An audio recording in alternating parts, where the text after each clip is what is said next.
sa akin nagmamahal, tutupad sa aking aral, Ama't ako'y mananahan.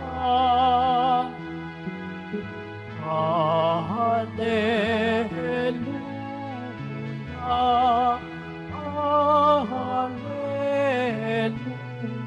Hallelujah, Hallelujah, Hallelujah.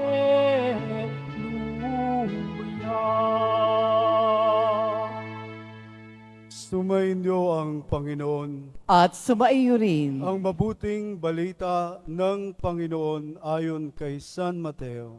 Papuri sa iyo, Panginoon. Noong panahong yun, sinabi ni Jesus sa kanyang mga alagad, pag-ingatan ninyo na huwag maging pakitang tao lamang ang paggawa ninyo ng mabuti. Kapag ganyan ang ginawa ninyo, wala kayong matatamong gantimpala buhat sa inyong amang nasa langit. Kaya nga, kapag naglilimos ka, huwag mo nang ipagmakaingay ito, katulad ng ginagawa ng mga mapag-imbabaw doon sa sinagoga at sa mga lansangan. Ginagawa nila ito upang purihin sila ng mga tao. Sinasabi ko sa inyo, tinanggap na nila ang kanilang gantimpala. Ngunit, kung naglilimos ka, huwag mo nang ipaalam ito kahit sa iyong pinakamatalik na kaibigan upang malihim ang iyong paglilimos. At gagantihan ka ng iyong amang nakakikita ng kabutihang ginagawa mo ng lihim.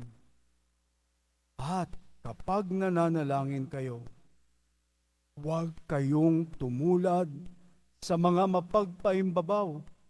Mahilig silang manalangin ng patayo sa mga sinagoga at sa mga panuklukang daan upang makita ng mga tao.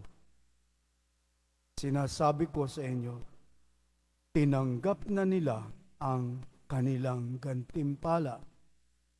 Ngunit kapag mananalangin ka, pumasok ka sa iyong silid at isara mo ang pinto.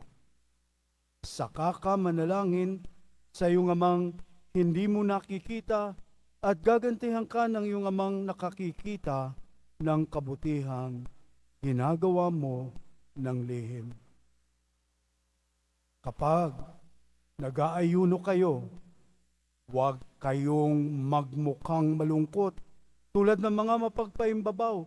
Hindi sila nag-aayos upang malaman ng mga tao na sila'y nag-aayuno. Sinasabi ko sa inyo, tinanggap na nila ang kanilang gantimpala. Kapag ikaw ay nag-aayuno, mag-ayos ka ng buhok at maghilamos upang huwag mapansin ng mga tao na nag-aayuno ka.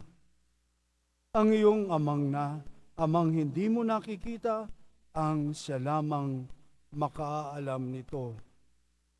Siya na nakakakita ng kabutihang ginagawa mo ng lihim, ang gaganti sa iyo. Mga kapatid, ang mabuting balita ng Panginoon. Pinupuri ka namin, Panginoong Heso Kristo. Magsiupo muna tayong lahat. Napakaganda po mga kapatid. I-connect na natin ito sa Kanya ngayong gabing ito. Mag-connecta na tayo sa Kanya ngayong gabi. At i-practice ito araw-araw hanggang sa ikalawang pagbabalik ng Panginoon na siyang tangi lamang pong nakakakita sa mga gagawin natin. Gawin po natin ito. Ito ang Kanyang bilin sa atin ng mahal na pong Jesus Nazareno. Ang iyong Ama ang nakakakita ng kabutihang ginagawa mo ng lihim. ang gaganti sa iyo. Bakit po ba? Bakit meron? Bakit lihim? Ano po ang pinupunto ng Diyos sa atin ngayon, mga kapatid? Kaya inaanyayahan ko po kayo, baka wala pa tayong record na may ginawa na tayo sa kapwa po natin ng kabutihan na talagang tagong-tago, walang nakakaalam. Kasi bakit po? Kapag ginagawa po natin ito, na ang tanging Diyos lamang ang nakakaalam, sa Kanya po napupunta ito. Kapag ang isang tao ay pabida, ang lahat ng gagawin niya ay patungo sa Kanya. Walang silbi, walang kahulugan kasi hindi patungkol sa Diyos ang kanyang ginagawa, kundi sa kanyang sarili. Kaya ito po ang paanyaya po sa atin ng Panginoon. Magsigawa tayo ng kabutihan na tanging Ama lamang at ikaw ang may sikreto. Alam niyo yung sikreto? Ikaw lang.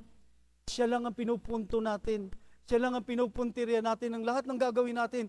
Walang media, walang Facebook posting, walang anumang balita na nagbigay kayo ng 2 tinapay lang nakapost, 2 tinapay nakapost na. Wag po, mawawalan tayo ng anumang biyaya. So 2 bagay po ho, magsimula kayong gumawa ng sikreto ngayong araw na ito at sa mga susunod pa pong araw, ang pagsasanay ng pakikipag-ugnay ng sikreto sa Ama, kayo at siya, at hindi ikaw at mga tao, patungo sa iyo yan. Walang silbi, walang kahulugan, walang kabanalan, at walang biyaya na tatanggapin. Kaya sinabi ng Panginoon, tinanggap na nila. Kaya hilingin po natin, no, sikreto, ikaw at ang Ama. Gumawa tayo ng kabutihan araw-araw. Magsimula po kayo mamayang gabi o kaya bukas na ikaw at ang Ama lamang upang maangkin natin ang Diyos. Hindi natin maangkin ang ating sarili. Kapag nag-broadcast po kayo, ay alam mo, nagbigay ako ng ano doon, ganito, ganyan. Nagbigay ako. Wag po. Tahiin natin ang ating mga labi upang hindi makawala. O kaya marami pong tape. I-tape natin para hindi masayang ang biyaya ng Diyos na hindi natin mabitawan para sabihin mawawalan ng bisa at kabanalan ang lahat kapag ikaw ay nag-broadcast at naging pabida. Hindi Diyos ang bida, ikaw. Kaya tandaan po ninyo ho, magsimula na kayong makipagsekreto sa Diyos sa lahat ng gagawin natin. Simula po mamayang gabi hanggang sa mga susunod na araw, pagsasanay sa kabanalan ng pakikipag-ugnay sa Diyos.